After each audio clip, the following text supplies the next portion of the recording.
Assalamualaikum warahmatullahi wabarakatuh. Berjumpa lagi dengan kami di channel Cahaya Hidayah Surjo ya. Kali ini kita mau menampilkan video pembelajaran yaitu tentang kisi-kisi penilaian akhir semester Gasal kelas 7 tahun pelajaran 2023-2024 berdasarkan kurikulum Merdeka beserta penjelasannya. Oke, langsung saja ya teman-teman yang sudah menyimak, saya ucapkan terima kasih dan jangan lupa dukung terus video kami dengan cara like, komen, dan subscribe ya teman-teman. Oke, langsung saja KD 1 yaitu materi pokok tentang teks deskripsi, yang mana ini adalah bentuk soal pilihan ganda ya. Dalam tes kali ini adalah bentuknya pilihan ganda karena kita bentuknya adalah online ya. Indikator siswa menentukan paragraf yang termasuk dalam teks deskripsi. Nah, jadi teks deskripsi itu adalah teks yang menjelaskan tentang di mana cerita itu nyata atau berdasarkan keadaan yang sebenar-benarnya. Nah, pada teks tersebut siswa dapat menentukan paragraf deskripsi tersebut. Kemudian yang kedua adalah disajikan sebuah kutipan teks. Siswa menentukan objek yang dibahas dalam teks deskripsi. Jadi objek yang dibahas itu apa? Nah, siswa itu mampu menentukannya. 3. Disajikan sebuah teks, siswa menentukan tujuan dari teks deskripsi. Nah, tujuan teks deskripsinya itu apa? Itu siswa disuruh menentukannya. Disajikan kutipan teks, siswa menentukan perbedaan topik dalam kutipan teks deskripsi 1 dan 2. Jadi di situ ada perbedaannya antara teks 1 dengan teks 2. Nah, di situ siswa mampu membandingkannya. Yang selanjutnya yaitu siswa atau nomor 6 ya, siswa menentukan struktur teks deskripsi sesuai dengan ciri yang dimaksud. Nah, struktur itu adalah urutan-urutan atau bagian-bagian pada teks deskripsi. Nomor 7, disajikan sebuah kutipan teks, siswa menentukan bagian struktur teks deskripsi. Sama ya, masih sama struktur di situ. Nomor 8, siswa menentukan penulisan huruf kapital yang benar. Nah, peletakan huruf kapital di situ sudah kami jelaskan pula ya. Yang namanya huruf kapital itu digunakan pada awal kalimat, nama orang, letak geografis, dan juga ada penggunaan gelar dan lain sebagainya. Di situ siswa mampu menentukannya.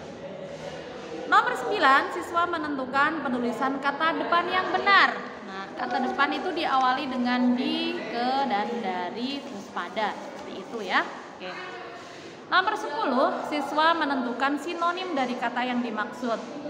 Nah, sinonim sendiri itu adalah persamaan kata. Nah, di situ siswa disuruh menentukannya. Oke, nomor 11, siswa mengidentifikasi ciri objek, tujuan, dan isi dari teks deskripsi. Nah, ini mudah.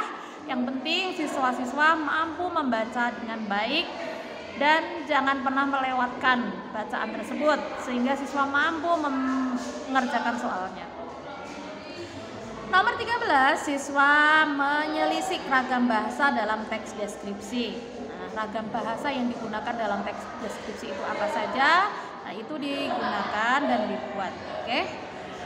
Kemudian KD2 ya, indikatornya adalah masuk ke dalam teks prosedur. Masuk nomor 14, disajikan kutipan teks, siswa menentukan isi dari teks prosedur. Nah, teks prosedur itu adalah langkah-langkah ya, langkah-langkah membuat dan lain sebagainya. Disajikan kutipan teks, siswa menentukan kalimat larangan dalam kutipan teks prosedur. Yang namanya kalimat larangan itu adalah kalimat yang tidak boleh, berarti di situ ya. Oke, nomor berikutnya disajikan kutipan teks, siswa menentukan kata-kata yang bermakna perintah. Berarti ditandai dengan tanda seru. Siswa menentukan struktur teks prosedur secara runtut. Nah, di situ ada urutan. Teks prosedur adalah cara melakukan sesuatu. Jadi ada bagian 1 sampai 5. Misalkan diacak, berarti di situ adalah menyampaikan secara runtut. Selanjutnya, siswa menentukan kata yang menggunakan kata keterangan akibat. ada sebab, ada akibat, gitu ya. Selanjutnya, siswa menentukan kalimat yang mengandung kata keterangan cara. Nah, cara melakukan sesuatu. Nomor 20, siswa menentukan kalimat yang menggunakan kata mengandung batasan atau ukuran. Nah, dalam teks prosedur di situ ada batasan atau ukuran. Berarti misalkan masak, contoh berarti ada ukuran berapa garam yang digunakan dan lain sebagainya. Seperti itu. Nomor 21, disajikan sebuah kutipan teks acak. Siswa menentukan urutan teks prosedur. Nah, jadi nomor 1 sampai 5 itu tidak tertulis secara urut, nanti siswa disuruh mengurutkan. 22, disajikan kutipan teks, siswa menentukan bagian struktur teks prosedur. Bagian-bagian apa? Seperti itu. Nomor 23, disajikan teks rumpang. Siswa menentukan tahapan yang cocok. Rumpang itu adalah kalimat titik-titik-titik di tengahnya, seperti itu. Nomor 24, siswa mengenali unsur kebahasaan dalam teks prosedur. Bahasa yang digunakan itu apa? Gitu ya. Nomor 25, siswa mengidentifikasi karakter teks prosedur. 26, siswa mengenali unsur kebahasaan dalam teks prosedur. Bahasa yang digunakan dalam teks prosedur, seperti itu. Kemudian KD3 yaitu cerita fantasi. Siswa menentukan hal yang tidak termasuk dalam ciri-ciri cerita fantasi. Berarti di situ ada pilihan mana yang tidak. Siswa menentukan unsur intrinsik dari cerita fantasi. Nah, unsur intrinsik itu apa saja? Bagian-bagiannya, ada tokoh, penokohan, latar, dan lain sebagainya ada. Di situ nanti siswa disuruh menentukan. Disajikan kutipan teks, siswa menentukan bukti latar pada teks cerita fantasi. Ingat ya, latar itu ada tiga hal: latar tempat, latar waktu, dan latar suasana. Disajikan kutipan teks, siswa menentukan sudut pandang. Nah, sudut pandang itu letak di mana posisi tokoh ditentukan oleh si pengarang, yaitu berada sebagai tokoh utama atau tokoh bawaan dan lain sebagainya. Disajikan kutipan teks, siswa menentukan watak tokoh dalam teks cerita fantasi. Itu nomor 31 ya. Watak tokoh itu macam-macam, ada pembohong, baik hati, dan lain sebagainya. Nah, itu siswa menentukannya. Disajikan kutipan teks, siswa menentukan bukti latar. Nah, buktinya misalkan di sekolahan atau di rumah. Nah, itu buktinya di mana? Di situ berarti kalian harus membacanya dengan cermat. Disajikan kutipan teks, siswa menentukan kaidah kebahasaan yang tepat. Jadi di situ bahasa menggunakan bahasa apa, seperti itu ya. Disajikan kutipan, siswa menentukan konflik yang terdapat. Nah, konflik itu berarti permasalahan yang mulai timbul, seperti itu. Nah, selanjutnya nomor 35, mengurutkan agar menjadi teks cerita fantasi yang padu. Berarti tadi nanti ada sebuah soal dengan urutan acak dan siswa disuruh untuk mengurutkan yang tepat. Nomor 36, siswa menentukan yang tidak termasuk contoh kalimat langsung. Dan kalimat langsung itu adalah kalimat yang ditandai dengan tanda petik dan diucapkan langsung oleh si pembicara. Di situ siswa disuruh membuat yang bukan termasuk kalimat langsung. 37, siswa mengidentifikasi struktur dalam teks cerita fantasi. Identifikasi ya. Jadi itu KD nomor 3. Sekarang KD nomor 4, teks puisi rakyat.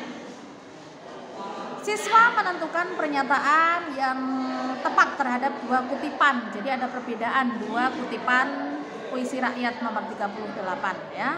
Jadi bisa memilih. Yang 39, siswa menentukan yang termasuk contoh gurindam. Ya, gurindam itu nanti ada contohnya, mana yang gurindam, syair, pantun, dan lain sebagainya.